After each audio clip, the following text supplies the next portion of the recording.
So brother బాగా ఆబ్లికేట్ చేస్తున్నారు, ఒక్క నెయిల్ అయినా చూపించండి అక్క అని. సో నేను జస్ట్ ఒక్క నెయిల్, అది కూడా బిల్డర్ జెల్తో ఎలా చేయాలో చూపిస్తాను. సో దీంట్లో నెయిల్ ఆర్ట్కి వచ్చేసరికి మనకి 4 టైప్స్ ఆఫ్ నెయిల్ ఎక్స్టెన్షన్స్ ఉంటాయి. సో హార్డ్ జెల్ ఒకటి, సాఫ్ట్ జెల్ ఒకటి, అక్రిలిక్ ఒకటి. యాక్చువల్గా పౌడర్ డిప్ అని ఒకటి ఉంటుంది, బట్ అదర్ కంట్రీస్లో బాగా అవైలబుల్ ఉంది, మనకి ఇండియాలో కొంచెం తక్కువ. పాలిజెల్ ఒకటి.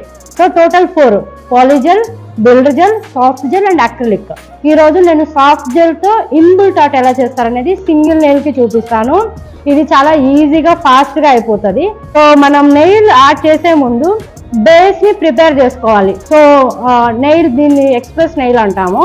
సో నేను జస్ట్ ఒక హార్డ్నెస్ అనేది డెవలప్ చేస్తున్నాను స్టిక్ కోసం, అండ్ ఆల్సో దీన్ని పౌడర్ని బ్రష్ చేస్తున్నాను. అండ్ నాకు సూట్ అయ్యే ఒక టిప్, దీన్ని జెల్ టిప్ అంటాము, ఎక్స్టెన్షన్ కాదు, జెల్ టిప్. ఈ జెల్ టిప్లోకి నా సాఫ్ట్ జెల్ని తీసుకుంటున్నాను. నేను కొంచెం ప్రోడక్ట్ని తీసుకున్నాను.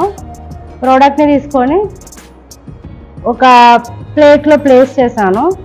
నాకు ప్లెయిన్ ఆర్ట్ చేసుకోవడం ఇష్టం లేదు. సో నాకు ఇష్టమైన ఒక కలర్ని, ఇన్బిల్ట్ ఆర్ట్ అంటాం దీన్ని, ఈ గ్లిటర్ని ఇలా నా జెల్లో పోసేస్తున్నాను. పోర్ చేసేసి దాన్ని మిక్స్ చేసుకొని నేను ప్లేస్ చేయొచ్చు అనమాట. ఇలా తీసుకొని ఇలా ప్లేస్ చేయడమే.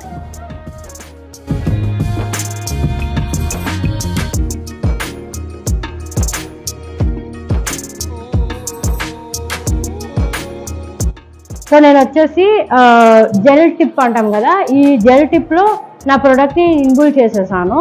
సో నా ఫింగర్కి దీన్ని అటాచ్మెంట్ చేసుకోవాలి, చాలా జాగ్రత్త చేయాలి, ఎక్స్ట్రా వచ్చేస్తుంది వెనక్కి. నేను నీట్గా ప్రెస్ చేసి ముందుకు అనాలి. అండ్ ఇక్కడ నేను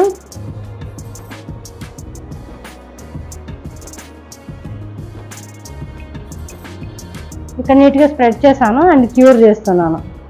క్యూర్ చేయడం అంటే ఇది infrared light, LED light, UV light అని కూడా అంటాం.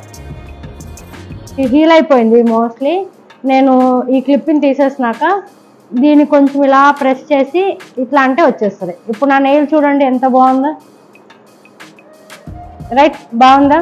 సో మీకు దీని మీద బాగా కనిపిస్తుంది, బాగుంది కదా? అన్ఈవెన్ ఉంటుంది అనమాట.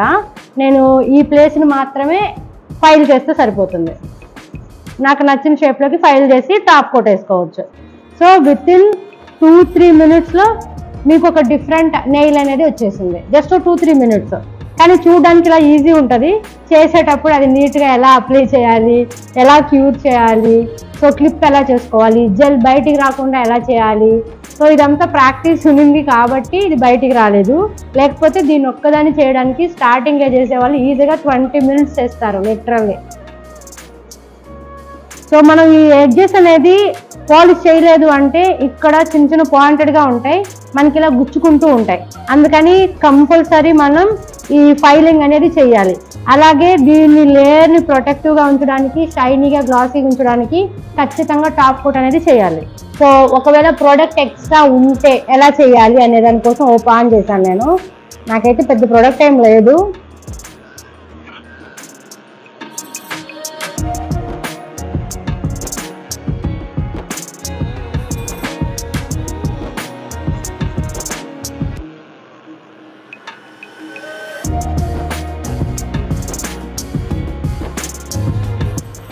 దట్స్ ఇట్, ఫైన్ అయిపోయింది.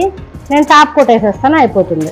సో ఇది నెయిల్ అండి, ఆల్రెడీ నాకు కంప్లీట్ అయిపోయింది, నేను క్లీన్ కూడా చేసేసాను. ఇప్పుడు మనం టాప్ కోట్ చేద్దాం.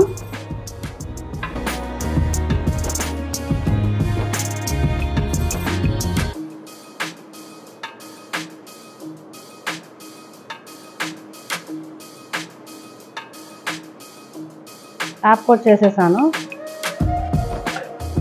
సో నేను 60 సెకండ్స్ పెట్టాను. 60 సెకండ్కి క్యూర్ అయిపోతుంది. మనం సాఫ్ట్ జెల్స్కి మాత్రమే స్లోగా పెట్టుకొని 90 పెట్టుకుంటాము, అది కూడా థిక్ లేయర్స్ వేసినప్పుడు. సాఫ్ట్ జెల్ కూడా థిన్ లేయర్స్ వేస్తే 60 సెకండ్స్ ఎనఫ్ అండి. సో ఈ టాప్ కోట్కి, బేస్ కోట్కి, జెల్ పాలిష్కి ఓన్లీ 60 సెకండ్స్ క్యూర్ చేస్తే చాలు. ఏదైతే డార్క్ కలర్స్ ఉంటాయో వాటికి మాత్రమే ఇంకొక 30 సెకండ్స్ పెట్టుకోవాల్సి ఉంటుంది. సో ఇదంతా ప్రాక్టీస్లో వచ్చేస్తుంది మీకు. మనం ఇంకో 30 సెకండ్స్ వేస్ట్ చేస్తే చాలు. సో ఒక నెయిల్కి మనం ఎంత స్పెండ్ చేసాం, దాని ఫైలింగ్ కోసం, జెల్ బిల్డ్ చేయడం కోసం అండ్ ఫైలింగ్, వీటన్నిటికీ 5 minutes స్పెండ్ చేసాం. అలా మన హ్యాండ్ మొత్తం చేయడానికి 20 to 25 minutes సరిపోతుంది. సో ఈ హ్యాండ్ చేయడానికి ఇంకొక 20 minutes. ఓవరాల్గా 40 to 45 minutesలో ఈ 2 హ్యాండ్స్ కలిపి చేసేయచ్చు. కానీ లిటరలీ మనం ప్రాక్టీస్లో అయితే 3 to 4 hours ఓన్లీ 1 హ్యాండ్కి చేస్తాం. సో నా నెయిల్ రెడీ. నా 60 seconds అయిపోయింది. ఒకసారి మీరు దగ్గరకు వచ్చి చూడొచ్చు.